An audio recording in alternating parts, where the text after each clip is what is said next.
All right, good morning. It's Friday morning. This is the Fantasy Sports Boss with a crisis point video for you. Before I get into it, make sure you hit that subscribe, hit that notification button. Football Friday live stream will be later on today, probably around 5 o'clock. We had our first fantasy cast of the season when I streamed for the first half of the Panthers-Falcons game last night, and that's where today's crisis point comes into play. So I wanted to talk about Cordarrelle Patterson, and I mean, what in the hell was that last night? So if you have ownership in Cordarrelle Patterson, needless to say, you are behind the eight ball in your fantasy football matchup, because not only did he just carry the ball 5 times for 18 yards, but he was non-existent in the passing game as well. 1 catch for 2 yards. And here's what's crazy to me. Well, there's a couple of things that really stand out to me about this.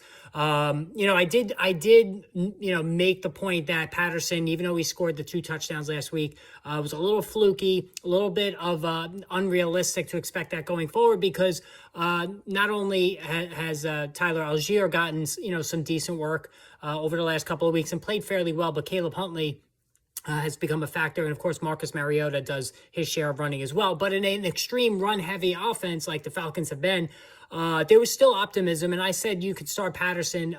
Patterson was the only guy I said you should start in this game out of the flex. And needless to say, how we only wound up with 5 carries for 18 yards is criminal.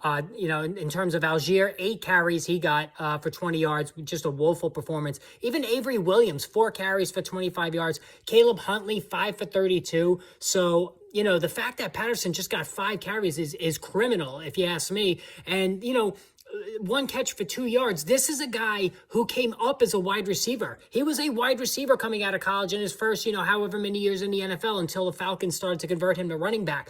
So it was crazy to see, like, a couple of instances where the Falcons had 3rd and long and Patterson was not in a game. Hell, split him out wide, put him out there with Pitts and Drake London.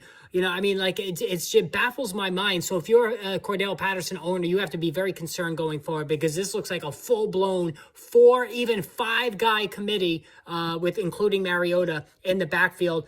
It makes it very difficult to swallow hard and start him again next week. So again, hit that subscribe, hit that notification button. More videos on the way soon.